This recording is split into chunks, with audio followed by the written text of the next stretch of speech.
Good morning, everyone, and welcome to our Experience series, our event series that is all about workforce and workforce issues.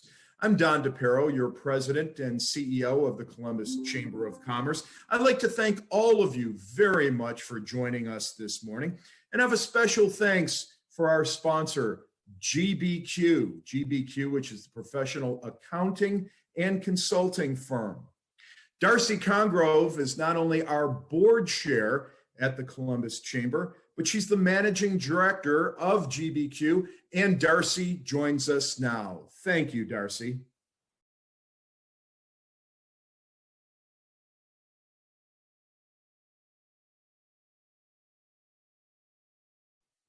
Thank you, Don, and a special thanks to each of you for joining us this morning.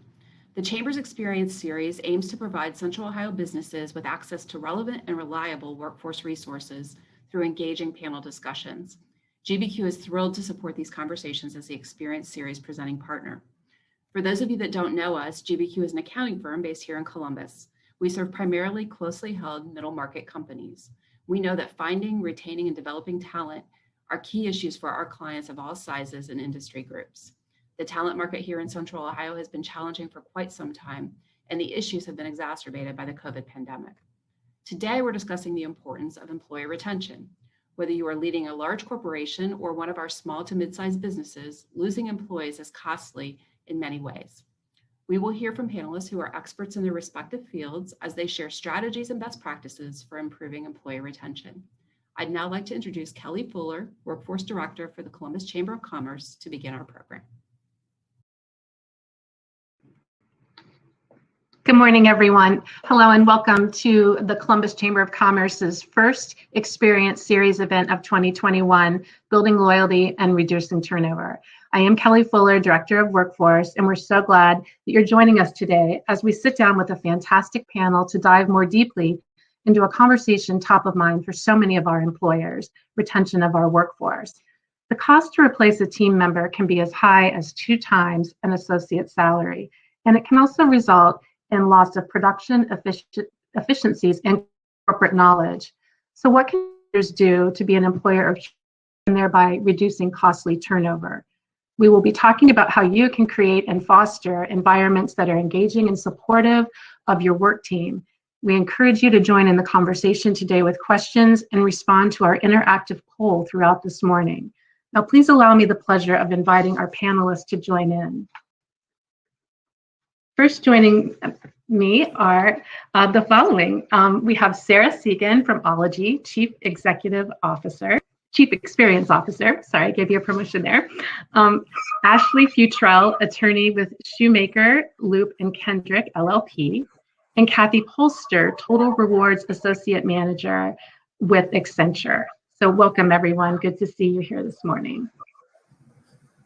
We're going to get started with just some questions around the whole issue of retention.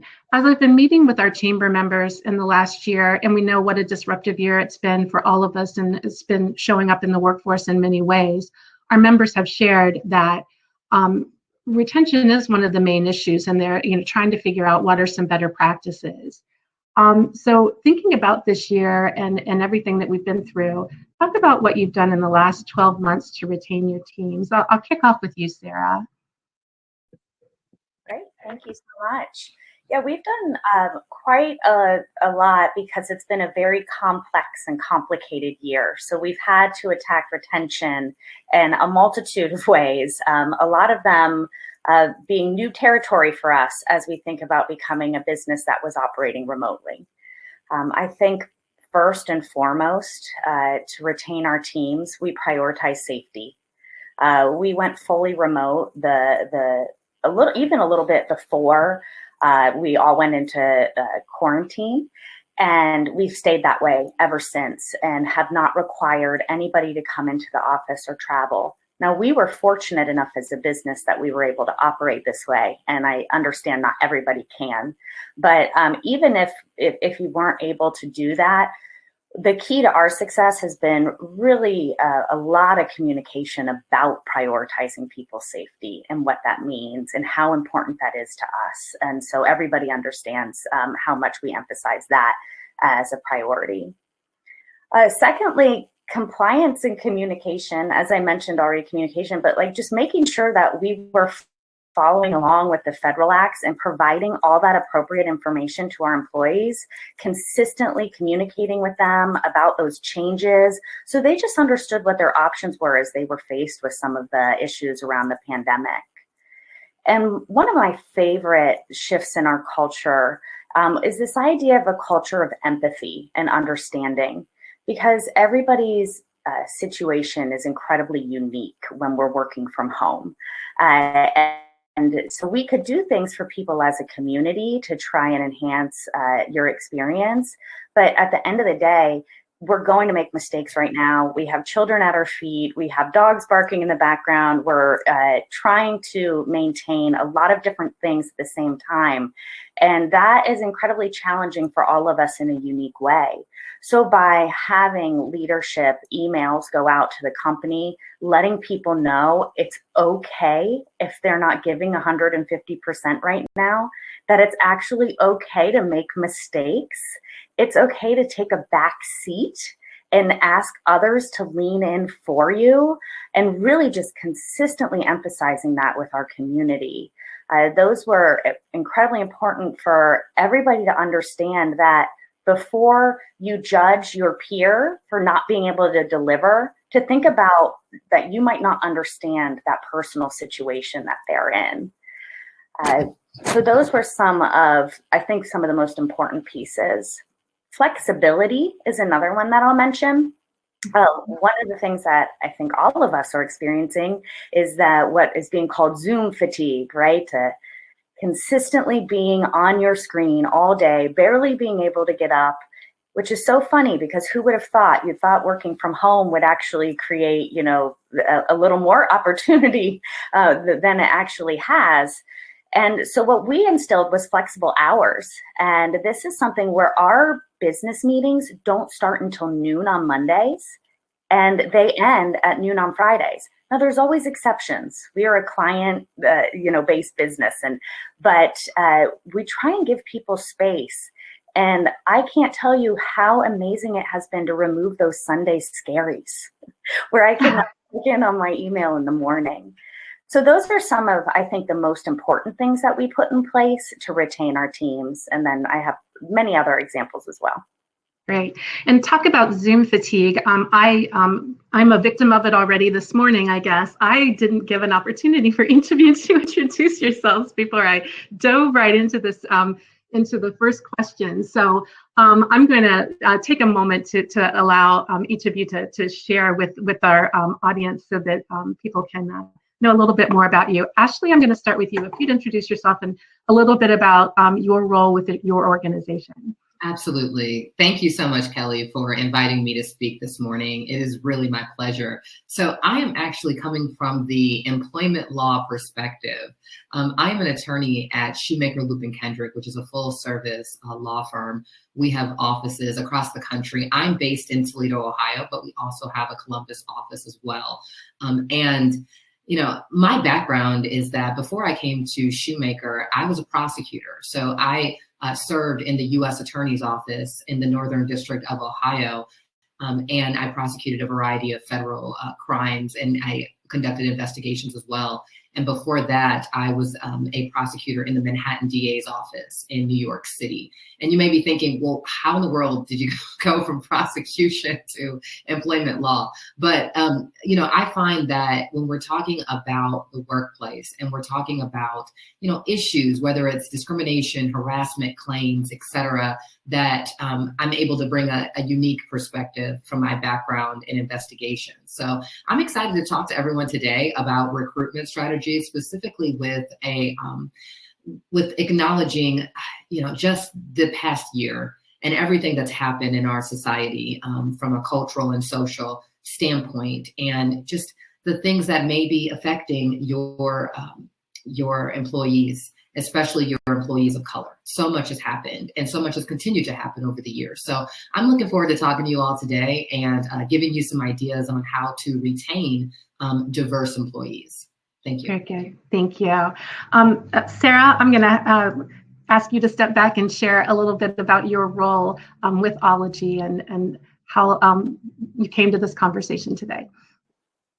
Great, thank you. And thank you for having me here today. I feel honored to be a part of this conversation, and I'm just incredibly excited because this is something that I work on and talk about every day, and to be able to talk about it with a larger group and share ideas and have some peers to talk about it with is just really exciting. So I am from Ology, a branding and marketing agency. I've been in Columbus for over 30 years. I've been at Ology for over 10 years now. I started in client management and client relationships and have evolved into a chief experience officer role. As a leader of the business, I'm really focused on the human experience from the inside out. So I focus on our people first, our culture, retaining our employees, and making sure that we are providing the best possible experience for our people, which we often call ourselves ologists. And then working outwards from there by having a good experience with our employees, you build from that, and then you giving them the opportunity to create the best possible work. When we're creating great work, our clients are happy, and then we can focus on that client experience as well. Not only delivering, but that relationship building along the way. So I really focus on the whole human experience from our people all the way to our clients, and making sure that we are having strong relationships so that we can achieve our goal of just producing really great work together. Thank you. And Kathy, if you'd introduce yourself and what your role is at Accenture. Absolutely. And first, I want to thank you, Kelly, and everyone else at the Columbus Chamber of Commerce for giving me the privilege to be here today to speak on behalf of Accenture. I'm Kathy Polster. I have been with Accenture for several years. I've always worked in the HR space. Up to more recently, the last couple of years, I was in the talent supply chain area and specifically focused on staffing our analysts and consultants on their client work. Within the last couple of years, I've shifted over to the U.S. benefits team. And there I've been able to focus in a couple of different areas, one of those being wellness. So we are involved, obviously, very heavily right now in ensuring that we've got some really valuable wellness programs in place for our employees. And we have pivoted and enhanced those programs greatly since the impact of COVID. So I'm delighted to be able to speak about those particular programs today with all of you. So thanks again, Kelly, for inviting us to attend. Of course. And this kind of leads in nicely to the results of our first interactive poll. We just posed the question, have you added any benefits as a result of COVID in the last 12 months? And those benefits could be defined as insurance, childcare benefits, working from home, transportation and mobility assistance, et cetera.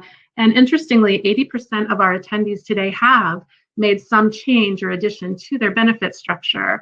So, Kathy, I'll go back to, the question that, I started with Sarah. What have been some of the things that you've done in the last 12 months to retain teams or to consult with others about retention? Sure. So for those of you that may not be aware, Accenture is a global services organization. So we're a consulting organization, and technology is at the heart of what we do. We have consultants that are typically, I should say pre-COVID, out at client sites. The traditional schedule is a Monday through Thursday, travel to the client site. Well, that might be a local client, but oftentimes it requires travel out of town. So you can imagine quite a drastic shift for those consultants traveling each week, Monday through Thursday, to quickly have to pivot to working from home. Now, of course, for those of us working internally in HR, marketing, finance, et cetera, we're quite accustomed to working internally.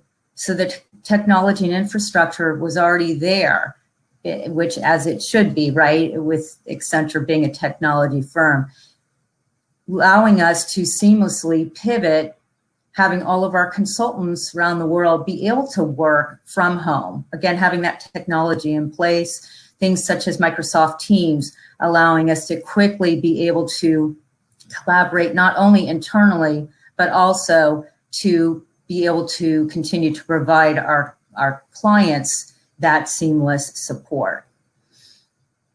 Again, quite a shift though for our consultants. So what kinds of things do we need to do besides just being able to, logistically get them in a place where they could do their work, to be able to help support them more in a mental way?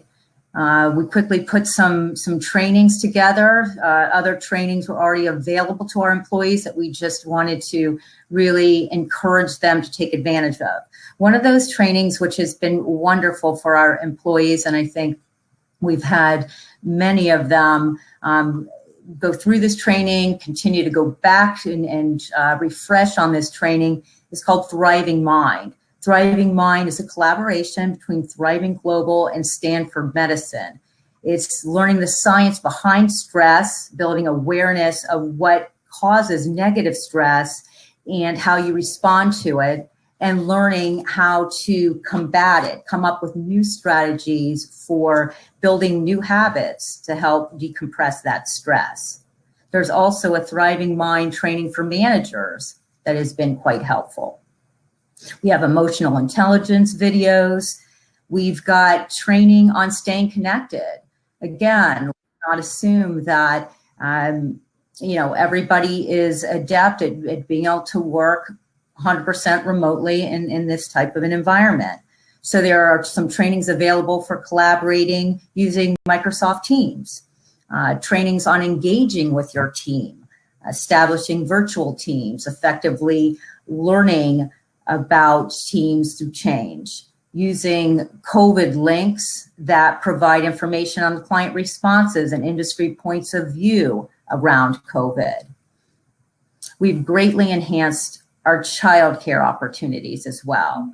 I mean, you think about the fact that we now have working parents at home 100% of the time and children now at home. So daycares are closed. The schools are either closed or children are working, doing school through distance learning. So how do we support allowing our working parents to be able to work effectively, focus on what they need to do in the task at hand, while also providing support for their children? So we'll talk about that more in depth as we get into some other areas, but certainly childcare programs have been embellished greatly at Accenture. I also want to mention that we acknowledge burnout. Right now we've got the blending of the professional and home life together. Where are the boundaries for our employees? We don't want them working 24/7, but yet the work is there, it's accessible. Let's figure out a way to kind of cut those boundaries. So that's where the mental health resources come into play.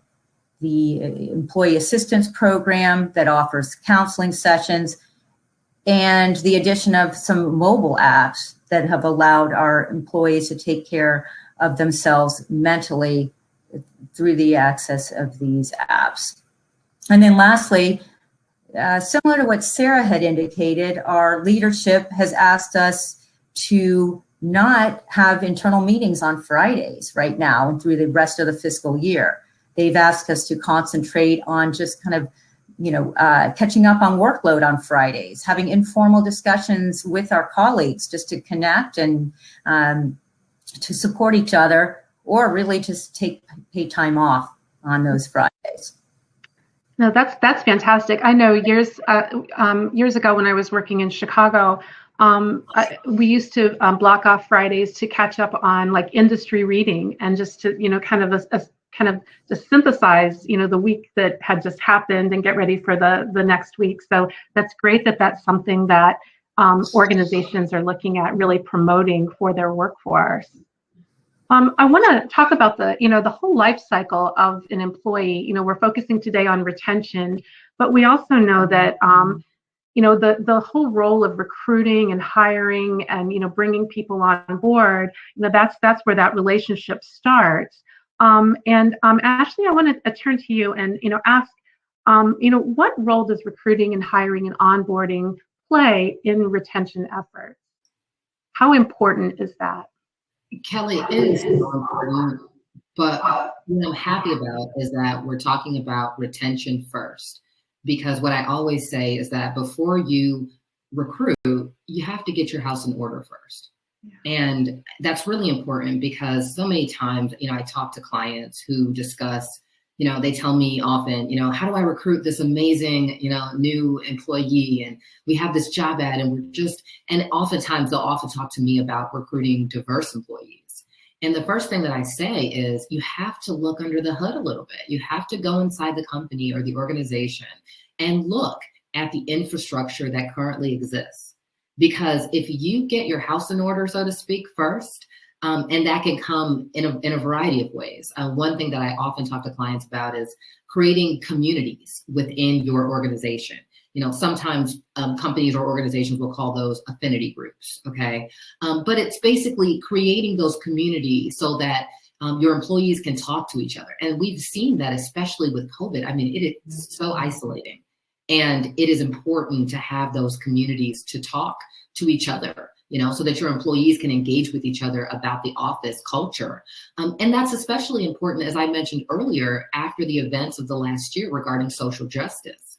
Because, it's funny, back when we were actually working at work in an actual office building, it was almost impossible to turn off the events that were happening in your personal life or in the news as you just walk into work. I mean, that's aspirational, but for many of us, that's very difficult to do.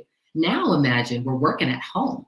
So, we're watching the news constantly. It's a 24-hour news cycle. We're learning about events. We're watching videos. Like, all of this was happening last year, and yet there was no escape from it because many employees were working from home.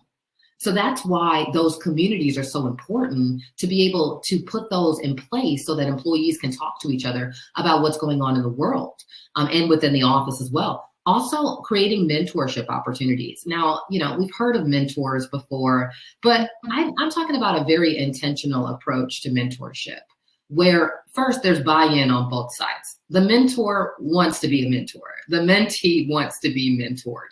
And that also the mentor is someone who is not necessarily assigning work to their mentee, because that changes the relationship also, when you think about it. So, at the end of the day, when it comes to preparing your house and getting your house in order so that you can recruit that really amazing employee, all these things are important. A couple other things I'll mention. One, onboarding effectively. There's so many things that we can do to enhance our onboarding process, from giving a very thorough explanation of the culture, the different benefits, obviously, that exist, but also those intangible things, right? Those things that we may not just necessarily think about explaining during an onboarding process. It's not just benefits, which are very important, don't get me wrong, but in terms of, what does success look like for this particular employee? Because at the end of the day, employees, especially diverse employees, they want to know that this company or this organization has a plan for them, and that they see this employee in their overall vision and especially in their long-term vision. So I would think about all those things. And lastly, and I'm sure we'll talk about this more later, but allyship is also incredibly important. And I'll wait to talk about that, but it's really important to think about how to be an ally for all employees, but thinking about the answers to all of these different questions, again, before you bring in these incredible employees, especially diverse employees, is how you're going to retain them. Ashley, is that something that a small to mid-sized business could do? I mean, are there tips or ideas around, if I'm a business owner with a smaller staff, can I also, get involved in those types of groups? Absolutely. And, I think the most important thing, I get it, every organization will be different, but it's creating the opportunity to have conversations in a safe space. And, it's funny, people cringe at the word safe space, but what I mean is that, we talk a lot about diversity, and I look at diversity as, and I'm sure people have heard this analogy, but being invited to the party, right? Inclusion is being invited to dance. But I don't think it stops there. I think it goes on to belonging. And that's something we talk about D&I, diversity and inclusion, but the belonging is what's really important. Because if you look at it from the party analogy that I just used, you're invited to the party, you're invited to dance. The belonging step is you're a part of the conversation for the next event, for the next party. You're helping to figure out who's going to be the DJ for the next party. What kind of food are we going to serve at this party? Who's invited to this party? So the belonging part is what I think you can do. It doesn't matter how large or small your organization is. What employees really want is they want to be able to be a part of those discussions and know that you're not asking them to leave the things that make them different at the door, but you're actually welcoming those ideas and you're incorporating them into the mission and the ideas of what your organization is doing. So I don't think it really matters in terms of the size. I think the intent is really above all what matters most in this situation. No, that's great. Thank you. Sarah, I'd kind of pitch the same question to you around the role of recruiting and hiring and onboarding and how that impacts retention in your organization or others that you interact with. Yeah, I definitely could not agree more with Ashley and the points that she made. And I believe that retention starts the minute you engage with anybody that could be a potential employee and that experience that they have. And one thing that I wanted to mention that I think is important around that is this idea of honesty and not trying to oversell or sugarcoat what that experience is going to be once an employee is inside our business. It's really a cohesive message where we're not overselling or overpromising. We are a smaller business. We're scrappy. We service our clients, and that can be a demanding job. And we have to make sure that we're really clear about that up front, and so that people have expectations that are fair and reasonable about what's expected from them. As that shared understanding and that honesty built straight from the beginning of that relationship really allows for that long-term success once we do have somebody in the business, because what they see is what they get. We're not just talking the talk, we're walking the walk. So I think that's an important piece of it as well. In regards to onboarding, we're currently continuing to evolve our onboarding process, even though we already take a lot of pride in it being strong. Now we have the opportunity to recruit at a national level instead of just locally, knowing that we'll never fully be back in an office building. And so our onboarding not only is teaching and helping those people build relationships in the beginning, but it's also checking in at 30 days where we have a member of the HR team do that. At 90 days, we're checking in and talking about if they're feeling successful, if we think that they're meeting, the requirements or where we can tweak. And that goes back to that idea of an honest conversation from the very beginning and checking in along the way.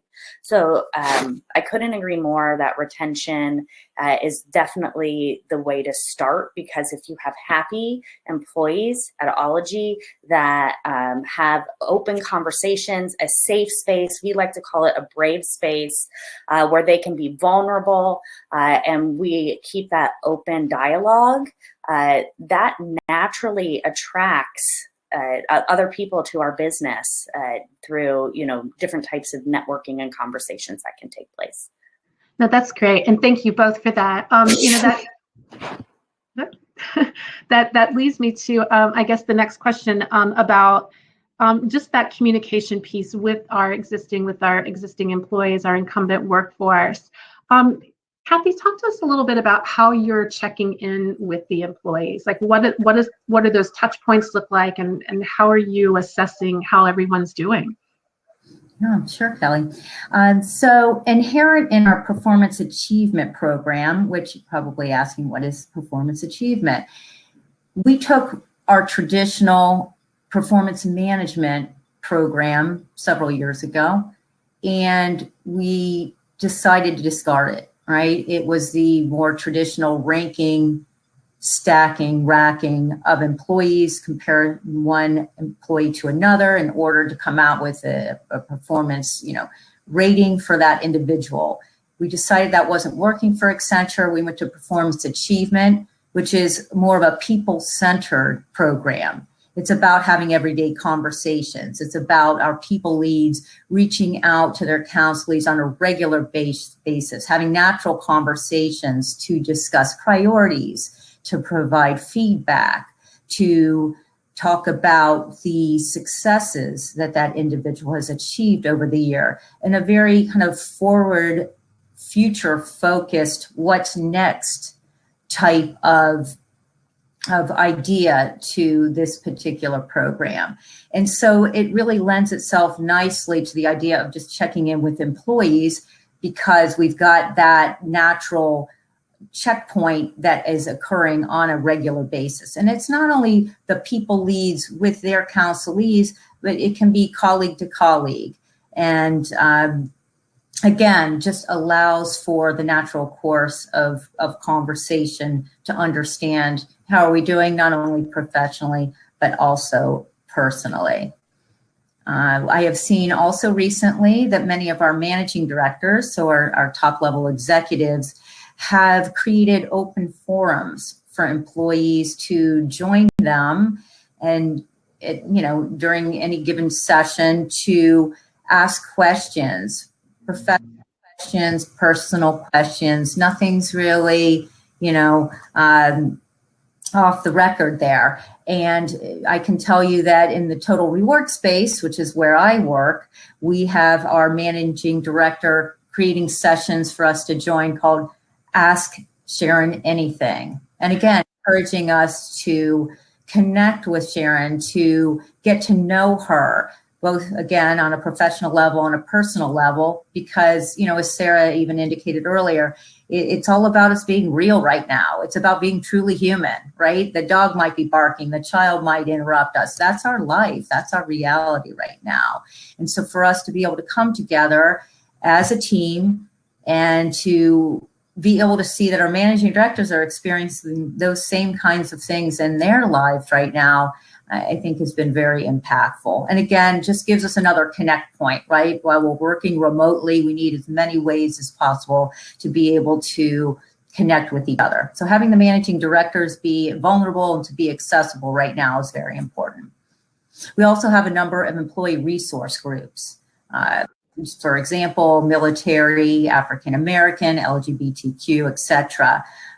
We are able to check in with our employees very effectively through our employee resource groups. We have leads, or sometimes co-leads within each of these groups. And I know in some instances, as of recent, we've had ERGs that have decided to reach out to each and every individual member of their ERG. It's kind of like divide and conquer. You reach out to these 20 folks, I'll reach out to these 30, and one by one having individual and informal conversations just to lend support, to listen, to understand how they're doing, to help them problem solve if necessary, but ultimately just to let them know that we're here for you. And go ahead, Catherine. Yeah, lastly, I'll say that Accenture is great about having broadcasts and town hall calls and ways for us to connect more broadly with our leadership and with our colleagues. So, starting from the top, Julie Sweet, our CEO, she has global broadcasts from time to time. So we kind of learn about, the, overall strategy or changes in strategy within the organization. Opportunities within these broadcasts and town hall calls for Q&A. We're hearing stories from our colleagues about how they're dealing with working from home. We might discuss racial injustice. So it makes us all feel that we're not alone, right? We're hearing inspiring stories even of how we are helping our clients through this pandemic and putting processes and systems into place to help them to work more effectively during these times. So it allows us to really feel like the work that we're doing is greatly and positively impacting the lives of others, which is really beneficial. And again, with those broadcasts and town hall calls, the drill down even to the functional level. So I'm able to take advantage of attending HR town hall calls on a regular basis. I'm hearing what some of my colleagues are doing in other areas of HR. For example, we might have a topic related to recruiting. We're understanding what our recruiters are doing, maybe related to the Workday implementation that we're undergoing right now, and how that's helping to transform what they're doing and how they're doing it, to learning about how we go about selecting our benefits vendors and what that process looks like. So enabling us to all learn about the different areas within the groups that we sit in, which really just it helps us to be better rounded and to do our jobs more effectively. But ultimately allowing us to stay connected with each other and to make sure that we're all getting through this together. And that's been, I think, one of the bright sides to what we've all just been experiencing this last 12 months is it really has provided an opportunity for introspection and learning and connectivity. Even though we're separate in so many ways, this intentionality about staying connected and what we talk about and how we talk about it. So if there's a silver lining, to some of the, that we've been through in the last year, I think this, kind of a focus on growth, on personal growth and institutional growth as well. Ashley, I'm glad you were able to get back in because I wanted to go back to something that you were talking about in a few minutes ago around allyship and the importance of allyship in the workplace and how businesses can foster environments that encourage allyship among their work team. Can you kind of set the stage for us a little bit when we talk about allyship? What do we mean, and what are some opportunities for businesses in that space? Whoops, I think you're muted. How's that? Can you hear me? Great. Yes. Great. I'm glad you asked that question about allyship because it is a very common word that we've heard in the last year, but with few explanations of what it actually is. And, in short, there are so many ways. I think I traditionally look at an ally as someone who is a, one word that's been used, and this is, I think, from my prosecutor days, is co-conspirator, right? It's someone who's in the fight with you. And it's someone who, empathizes with your situation, even though they may not themselves have actually experienced it. This could be a man who's an ally to a woman. It could be a person who is Caucasian who's an ally to a person of Asian descent or African-American descent. It could be the other way around as well. Allyship is interesting in the workplace because, one of the things I do is I offer trainings to various businesses and organizations. And what I talk to them about is this idea of microaggressions that exist in the workplace. And if you haven't heard that word, it's basically, these are like little shortcuts that the brain will sometimes use to characterize people.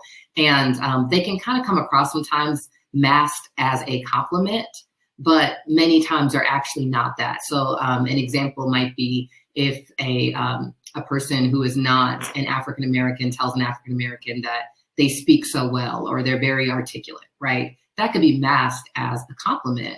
But in reality, you have to ask yourself, would you say that to someone of a different race? Are you saying it because it's a surprise to you that this person speaks well? And again, that can make a minority person feel marginalized and feel different in that situation. So I would say that in terms of how we can be good allies, and in the workplace especially, one is standing up when you see injustice or when you see discrimination occur. You want to be the person, and you don't have to do it. You don't have to be incredibly combative. You don't have to take on the fight yourself. But part of it is just standing up and saying, wait, what do you mean about that? Or if you see a woman in the workplace who's overlooked, or maybe she has an idea that was ignored, maybe bringing up that idea again and attributing it to the person who said it. That's a great way to be an ally. So challenging discrimination, racism, also being aware of things like unconscious bias and the fact that sometimes, look, we're human. So often what we might do in the workplace, and I've seen it myself, is that we tend to connect with people who remind us of ourselves. So it may be that Susie reminds you of you when you were Susie's age, right? Or, Brandon comes from your same neighborhood. Or likewise, Jessica may not come from your same neighborhood. And you have a certain thought about people in Jessica's neighborhood. But what we don't understand is that oftentimes those thoughts, right, that comes into our hiring decisions sometimes without us even realizing it. And it can also come into play when we're doing things like giving out assignments and figuring out who's going to do what or who will be promoted or who will our leaders be. So I think, again, just kind of fighting against those things that have definitely happened in the workplace. Also, I think a great ally is someone who is not only a mentor, right, but a sponsor, a champion. And you may ask, what do those words mean? And what I recognize them as in the workplace is when sometimes you don't even have to advocate for another person in front of them. Sometimes it's carrying on that conversation even when they're not around and pitching that person, especially that person of color, to someone in leadership. Maybe sending an email and saying, I don't know if you heard Jessica's presentation the other day, but it was pretty good. I just wanted you to know that I really enjoyed it. So those are ways that you could be a champion, you could be a sponsor, and the person may not even realize it. But obviously that very visual sign of showing solidarity is incredibly important. And it goes back to what I was talking about with belonging, because that is what we really, really want. Diversity is great in terms of numbers and showing and seeing the diversity. But it's really about once that person comes into your organization, how do you treat them, their experiences, and the thoughts they have? And one final word that I'll say about current events, which is just, I can't leave today without mentioning this, is that you don't have to necessarily agree politically about like the thing that you're being empathetic about.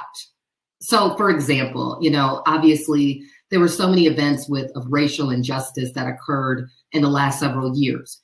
You don't have to necessarily agree with the position of the person who may be affected by it in order to show empathy. There's nothing wrong with actually saying, for example, there were many CEOs who sent letters of support or even just emails to their staff to say, look, there's a lot going on in our community right now, and we're in the middle of a pandemic. We're here for you. Here are some support services if you need them, if you need some time, if you're thinking about possibly going to counseling, or if you want some resources or ideas for mental health, we're here for you.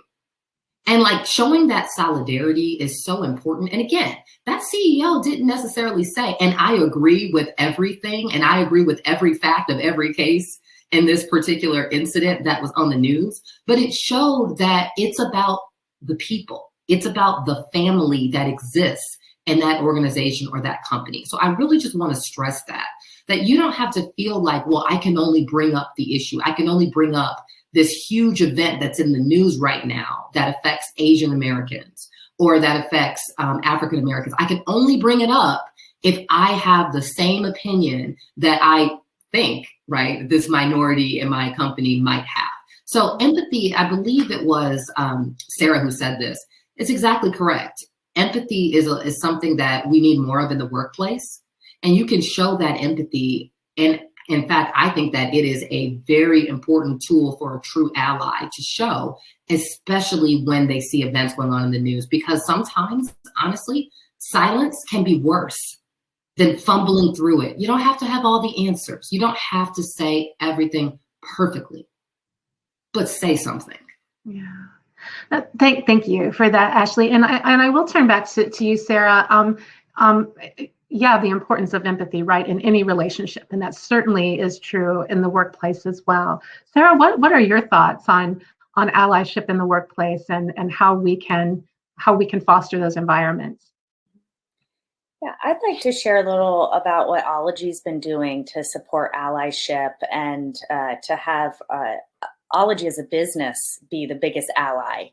And one of the ways that we did that, we are a smaller business, so we don't have a lot of groups, that are clubs or things like that where people get together, but we do have volunteer groups, and we created a social justice committee that is just a group of incredibly empathetic and passionate allies in our business.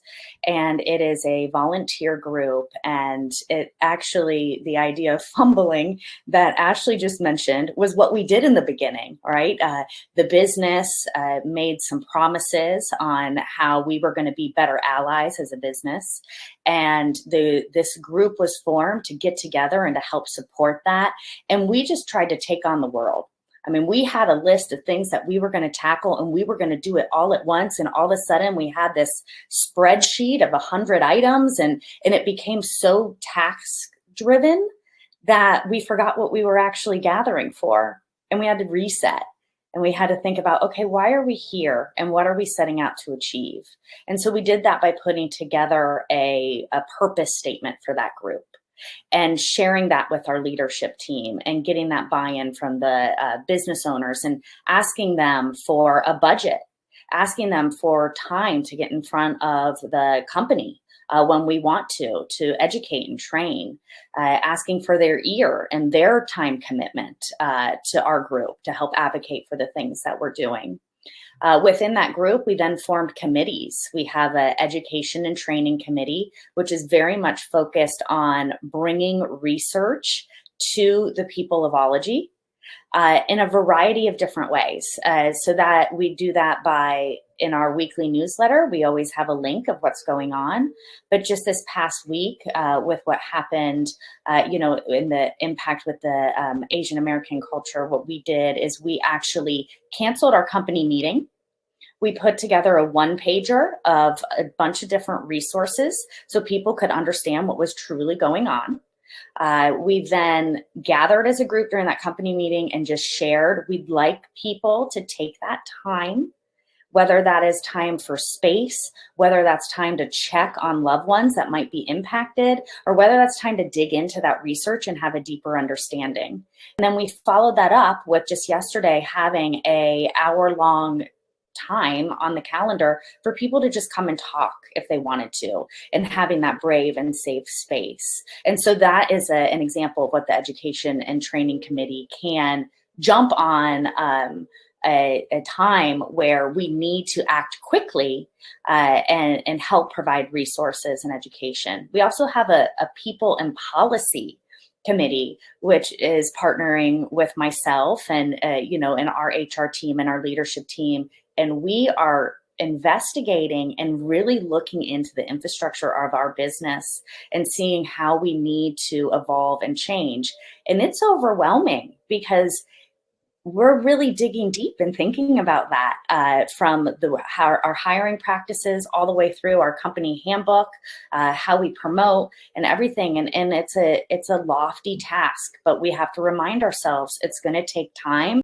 And every time we're having a conversation, every time we're pushing the business forward, every time our community is connecting with our decision makers of the business, we're moving forward. And then the last one is an outreach committee, because we have to increase the diversity of our business.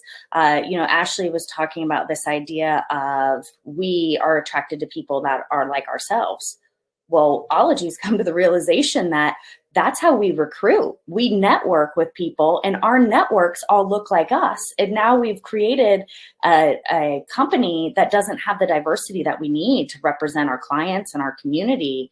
And so what we're doing is looking at changing the way that we network and our outreach, changing the way the people that we partner with, building local partnerships with community. And so a lot of purpose going into that group. But what I think how that ties back is we're building allies every day in our business by having these conversations and by bringing these resources forward. And I can't take credit for that. There's a group of passionate people that I'm proud to be working with on that. Great, thank you. Kathy, same question for you on allyship.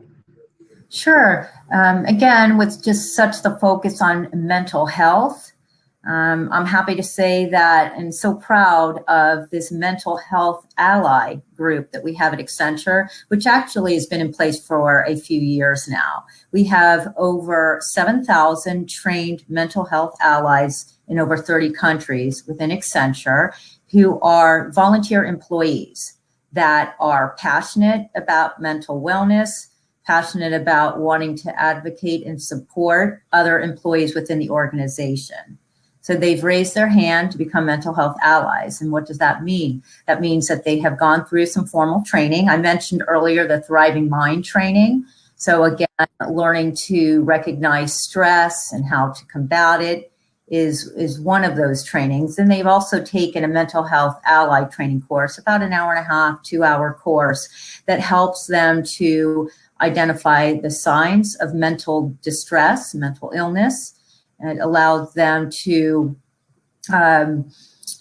just, listen, to provide support, to be non-judgmental, and most importantly, to provide resources that are available to them, both within the organization, such as our Employee Assistance Program, which offers counseling sessions, as well as other community resources.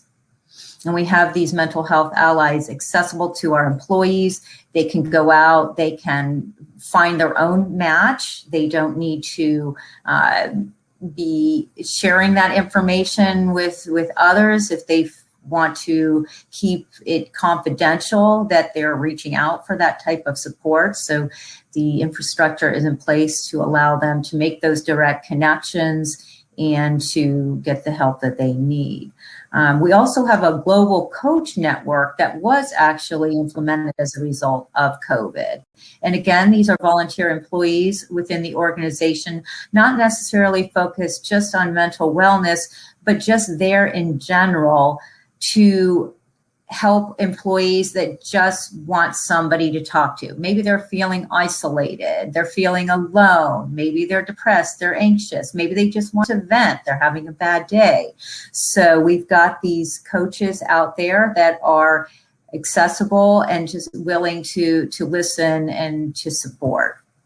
And then lastly, I wanted to go back to our employee resource groups and kind of connecting the dots with some of the things that you said, Ashley, around helping to provide support to people that may be different than us, right? They may look different from us. They may come from different places than us, etc. With the employee resource groups that we have in place, we have allies. So I'm an ally to several different employee resource groups, for example. I'm a member of the African American ERG, the military ERG, the LGBTQ. So I might not identify specifically with that group, but I'm there to support, I'm there to advocate. And there are many people within the organization just like me that are participants in these employee resource groups so that we can educate ourselves, we can learn about the challenges of these particular populations, so that we can be there with them, supporting them, lending empathy, etc. So those are some of the things that we're doing in the ally space, and I'm proud of. Yeah, of course. This time that we've been chatting has gone by really quickly for me. We're kind of at the point in the conversation where we are getting some questions from our listeners today. So I want to pose a couple of them to you. We do have one question on, can each of you give one simple thing that a small organization can do to implement right now, some steps to take right now that would help improve the overall culture of that workforce? So think of it through the lens of a smaller business, maybe one simple step forward.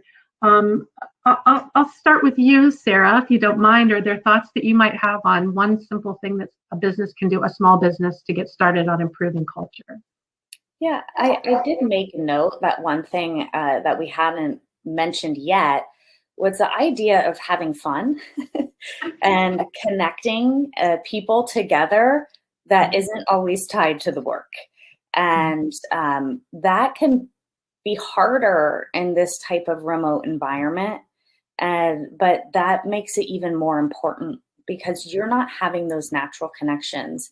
And it's even more important when you have newer employees entering your business, because they haven't had that experience when Ology was brick and mortar and everybody was in the office. You build those connections. Then as people start entering that have never had that experience, they don't have that connection. And so we try to create organic opportunities for our people to connect.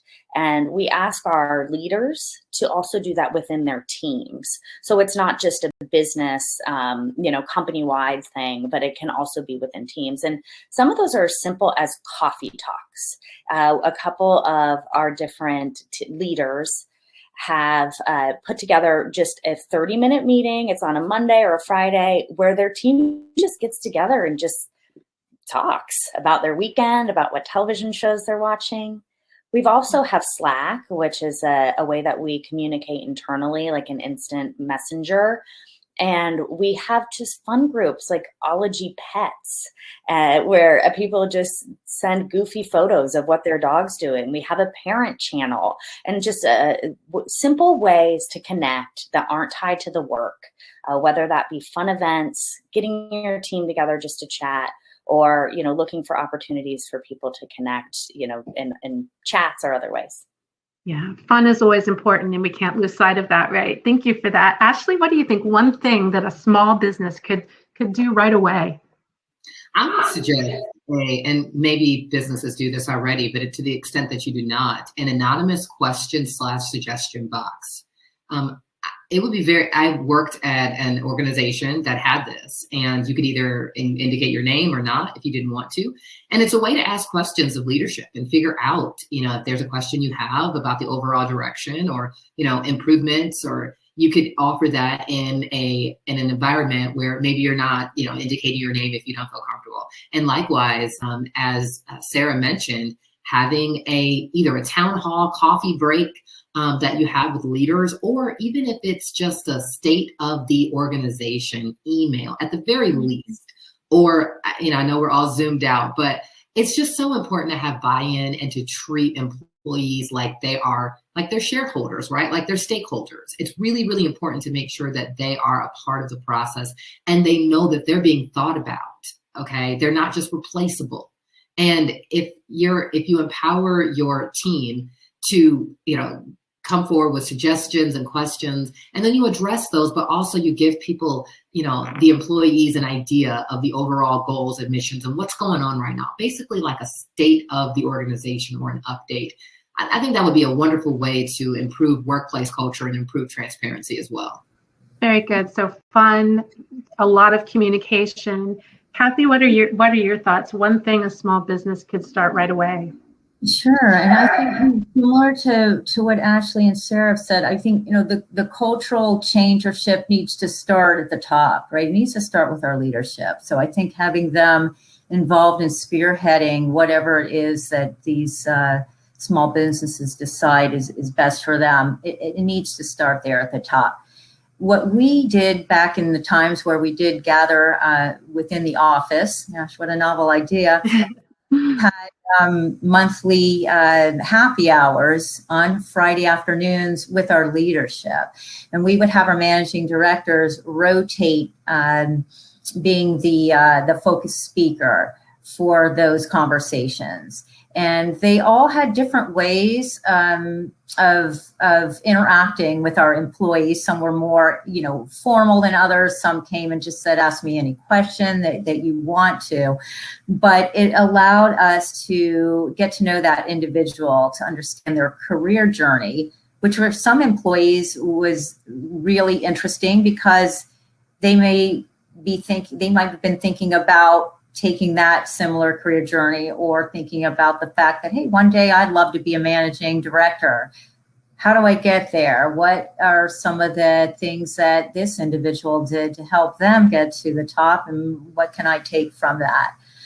So not only, career advice, but just, again, learning about them personally, help to build relationships, build the trust with those managing directors, be able to look at them as real people, knowing that, beyond this happy hour session, I have the ability to call that managing director and to get advice from them in the future to help me solve a problem that I might be having on the client site, et cetera. Starting with that foundation, though, of just, opening that door to building the relationship, I think is very important. So I think that can easily be translated into this virtual setting, maybe something similar to what we are doing with our managing director. I know I explained the example of Ask Sharon Anything, and I think something like that can be done, in a very kind of, easy, quick manner without, a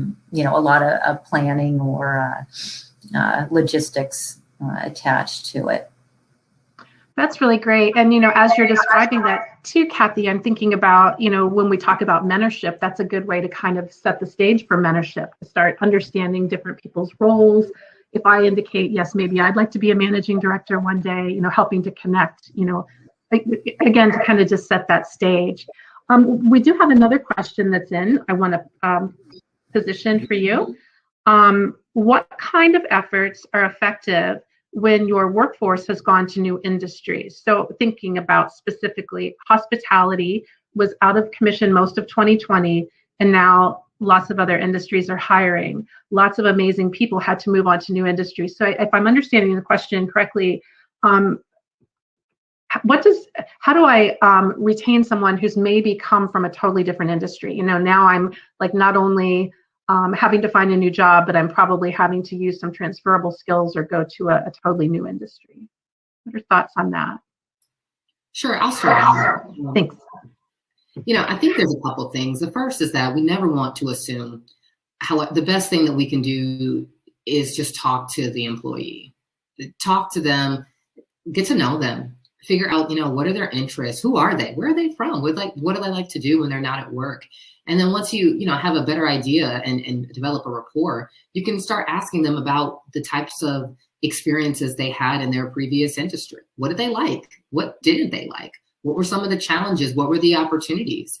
Do they have any anxiety as they move to this new industry? And, we don't know unless we have that conversation. And once you have that conversation, I think you'll have a better idea of, what are some blind spots or things that you may want to consider now that you didn't know before. The other thing is not just putting it on the new employee to give you all the answers, but doing your own research as well. The great thing about the internet, honestly, LinkedIn, so many different online platforms, is that there's so many resources out there about a variety of industry. So at the very least, you could go into the conversation or even follow up with the conversation with tools and resources to tell you about, what are some challenges or obstacles that this industry as a whole experiences, so that you can, think about that and know that that's something that you may want to think about in the future. And then also don't just have one conversation, follow up with that person.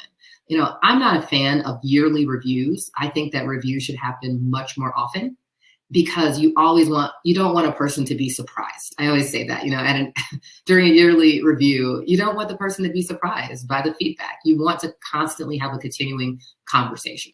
And I would say likewise in this situation, have that conversation, but continue to have it. Check in with that employee to make sure that any issues and anxiety or, anything that they may have anticipated could happen, that you've addressed it, and you can check in to see if it has occurred or if it's getting better, or basically to check in and see where they are at this point. So that's what I would suggest in terms of working with employees who come from a new industry.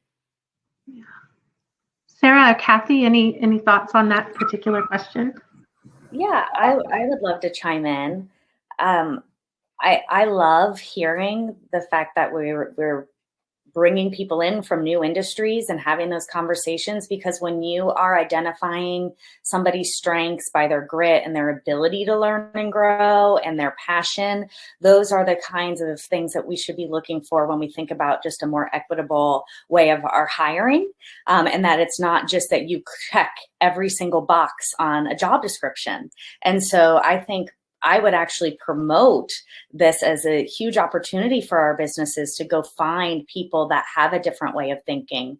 I can share personally, I come from the food and beverage industry, and had a long career in service and managing restaurants and waiting tables. And I originally was almost scared or didn't think that those skills were transferable.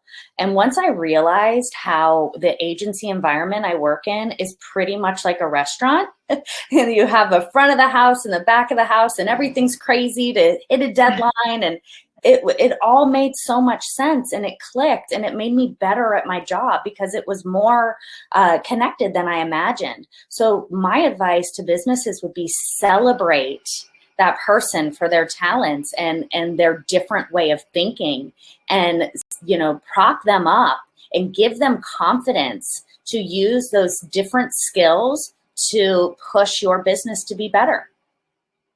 Okay. Kathy, any thoughts on that particular one? Yeah, I mean, I would just say, you know, first of all, do your homework, really, you know, understand what kinds of opportunities are out there that you are passionate about, and that you feel that you have some transferable skills in order to be able to, you know, effectively come on board and integrate into.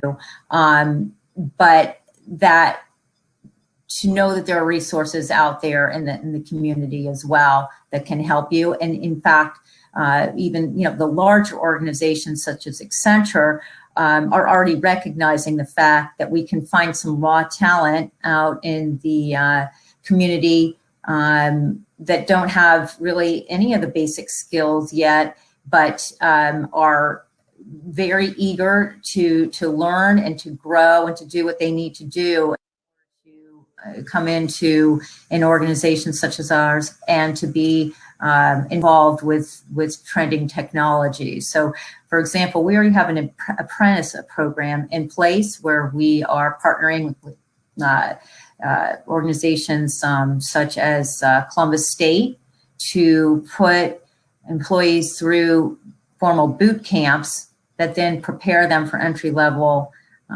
jobs within the organization. And those have been some of our very successful employees. Again, just them deciding and choosing that technology is the place that they want to aspire to, and taking the appropriate steps in order to achieve that goal. And so that's been really, you know, a fascinating journey, recognizing the fact that people don't necessarily need to follow any one traditional path in order to make their dreams come true, and that it's not necessary in some cases that you have a formal degree, and that the degree needs to be in information science or what have you. You know, there really are different ways for those individuals to achieve those goals. But again, really kind of researching, you know, what is available to them, you know, through community resources as well as organizations in order to help them to achieve those goals.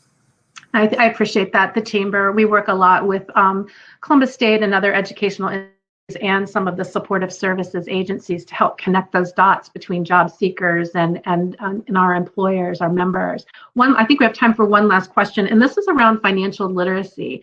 Do any of you have any experience or any thoughts on the importance, the value of doing financial literacy for work teams? Have you experienced that? Have you been involved with that? Or any thoughts on the importance of making sure our associates understand how to manage their money better? Yeah, I can start with that. And, you know, we talk about financial literacy a lot within our organization. Obviously, there are those that are, you know, very literate in that area, and many that are not. And, you know, fortunately, within the organization, we do have the resources available to provide, you know, formal training around financial literacy. So if we go out into what we call our My Learning tool, so that's our kind of one-stop shop for, you know, thousands of different trainings that are available to our employees, we can find financial literacy trainings there. And So that's one great way for our employees to take advantage of that learning. Another thing that is encouraged is for our employees to, either attend live or to catch the recording of our quarterly broadcasts, right? And to understand on a quarterly basis our financial earnings status, and to take advantage of that on a more regular basis. More regularly that we're listening into those broadcasts, the more literate we can become in terms of some of those, some of that financial lingo, so to speak. And then just reaching out to colleagues within the organization and that do have more of that literacy to ask questions, to understand more about the financials, to ask them for resources that are available to help make those connections. Great. I just want to take a minute to say thank you to everybody, to our panelists, and to everyone who's joined us today. This is a really important conversation on employee retention, and all the different ways that we've addressed it this morning, I think, give us more perspective about what's really important to our workforce, as well as to all of those in the leadership roles. We ask that you continue to visit the Columbus Chamber website and register for upcoming events. Much like today, we have other offerings coming very soon. Join us for Meet the Class on April 15th, Adapt, our annual meeting, on April 28th, New Americans in Our Economy on May 13th, and also watch for some thought leadership and another huddle around this topic of retention, where we'll continue the conversation with Sarah, Ashley, and Kathy about some of these better practices and focus on how all of our businesses of any size can benefit. I'm going to say have a great day, stay safe, be well, we'll see you soon, and I'm going to turn it over to our sponsor for closing remarks. Thank you, everyone. Hello, I am Leah Mallory, Senior Multimedia Sales Executive with Local IQ. Thank you all for joining us today, and a special thank you to our Experience Series panelists for their insights and expertise on employee retention strategies. Local IQ is a proud partner of the Columbus Chamber and its Experience Series because of conversations like the one that took place here today. Local IQ has deep roots in 260 communities across 46 states, all with the same mission: to help local businesses grow and thrive. With over 300,000 clients and industry-leading technology and solutions, we have the knowledge, expertise, and platforms to effectively craft custom solutions to positively affect businesses by helping them to engage with their valued customers in a meaningful way that drives results. The power and reach of our network is unmatched, nationally, regionally, and locally. Through the USA Today Network and our local media brands, we are able to reach 1 in 2 US adults with over 40 million unique monthly visitors. If you enjoyed today's conversation, we hope you will consider joining us for future Columbus Chamber programs, including our 2021 annual meeting, which takes place April 28th with a virtual program and follows this summer with an in-person outdoor networking event. This year's annual meeting features 5 distinct keynote presentations with 7 unique keynote speakers, including Kelly Fuller, who will interview Sean Holt, President and CEO of Maryhaven. You can learn more about our annual meeting and other chamber programs by visiting columbus.org/events. Thank you, and we look forward to seeing you again soon.